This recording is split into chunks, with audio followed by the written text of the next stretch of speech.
बिहार का मोकामा, जहां एक चुनावी रैली अचानक मौत के मैदान में बदल गई। ये कहानी है राजनीति, ताकत और एक खूनी टकराव की। तो चलिए समझते हैं कि उस दिन आखिर हुआ क्या था। एक चुनावी पड़ाव और एक जानलेवा टकराव। ये सिर्फ दो लाइनें नहीं हैं, ये उस सच्चाई को बयां करती हैं जिसने मोकामा को सचमुच हिलाकर रख दिया। सोचिए, एक दिन जो चुनावी नारों से गूंजना था, वो हिंसा और मौत के अंधेरे में कहीं खो गया। तो सवाल ये उठता है कि ये सब शुरू कैसे हुआ? आखिर ऐसा क्या हुआ कि एक आम सी दिखने वाली राजनीतिक रैली एक खूनी झड़प में बदल गई? चलिए इसी से शुरू करते हैं। तो जगह थी घोसवारी फोर्ड इलाका। अब जरा सोचिए, एक पतली सी संकरी सी सड़क, इतनी संकरी कि एक बार में बस एक ही काफिला गुजर सकता है। और ठीक उसी वक्त दो विरोधी राजनीतिक पार्टियों के काफिले आमने सामने आ जाते हैं। जाहिर है माहौल में तनाव तो होना ही था। तो इस टकराव में आमने सामने कौन थे? एक तरफ थे जेडीयू कैंडिडेट अनंत सिंह के सपोर्टर्स और दूसरी तरफ थे जन स्वराज के उम्मीदवार पीयूष प्रियदर्शी के लोग। और वजह सिर्फ इतनी सी थी कि रास्ते पर पहले कौन जाएगा। बस इसी छोटी सी बात पर बहस शुरू हुई और देखते ही देखते ये एक खूनी झड़प में बदल गई। और यह हमला कितना क्रूर था, इसका अंदाजा पीड़ित के पोते की बातों से लगता है। उन्होंने जो बताया वो सुनकर रोंगटे खड़े हो जाते हैं। ये कोई मामूली राजनीतिक झड़प नहीं थी, ये एक बेरहम वैश्याना हमला था जिसमें इंसानियत की सारी हदें पार कर दी गई। जब ये हिंसा का तूफान शांत हुआ तो पीछे जो मंजर था वो बर्बादी की कहानी कह रहा था। एक गाड़ी पानी में डूबी हुई थी, दो गाड़ियों के शीशे चकनाचूर थे और सबसे दर्दनाक बात, जन स्वराज के कार्यकर्ता दुलारचंद यादव की लाश वहां पड़ी थी। अब इस हत्या के बाद क्या हुआ? प्रशासन ने क्या कदम उठाए और वहां के लोगों का रिएक्शन क्या था? उनका गुस्सा कैसे फूटा? चलिए अब घटना के बाद जो कुछ हुआ उस पर नजर डालते हैं। अच्छा, अब जो हुआ उसका पूरा घटनाक्रम देखिए। ये अपने आप में बहुत कुछ कहता है।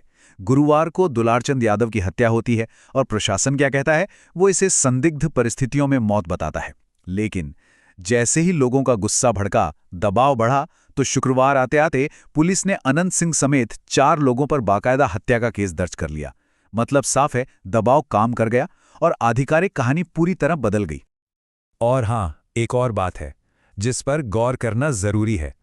प्रशासन ने अपने पहले बयान में पीड़ित यानी दुलारचंद यादव को कई क्रिमिनल केसेस में आरोपी बताया था। अब सोचिए, एक हत्या के मामले में पीड़ित का क्रिमिनल रिकॉर्ड बताने के पीछे क्या मकसद हो सकता है?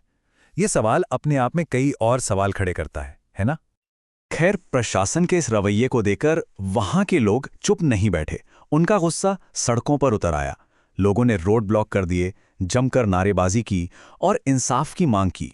और इसी के बाद जाकर प्रशासन को एक्शन लेने के लिए मजबूर होना पड़ा। तो एक तरफ तो ये सब चल रहा था और दूसरी तरफ शुरू हो गया एक और खेल, ब्लेम गेम, यानी राजनीतिक आरोप प्रत्यारोप का दौर। चलिए अब देखते हैं कि कैसे दोनों पार्टियों ने एक दूसरे पर कीचड़ उछाला। तो हुआ ये कि दोनों तरफ से दो बिल्कुल अलग अलग कहानियां आने लगी। अनंत सिंह का कहना था कि हमला तो दुलारचंद यादव ने ही शुरू किया था और इसके पीछे पूर्व सांसद सूरजभान सिंह हैं। वहीं दूसरी तरफ सूरजभान सिंह की पत्नी वीणा देवी ने इन सारे आरोपों को सिरे से खारिज कर दिया। उनका तो ये तक दावा था कि अनंत सिंह खुद मौके पर मौजूद थे।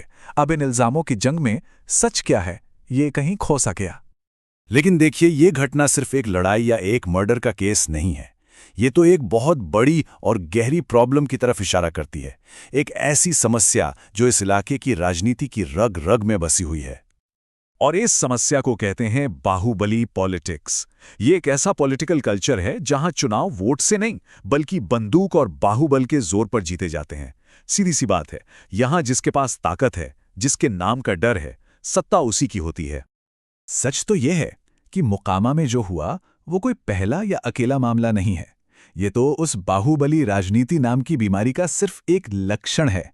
एक ऐसी बीमारी जिसने सालों से इस इलाके के लोकतंत्र को अंदर से खोखला कर दिया है।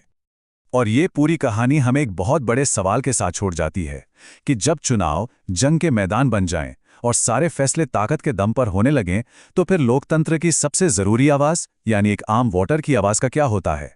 ये सवाल हम सबके सोचने के लिए है।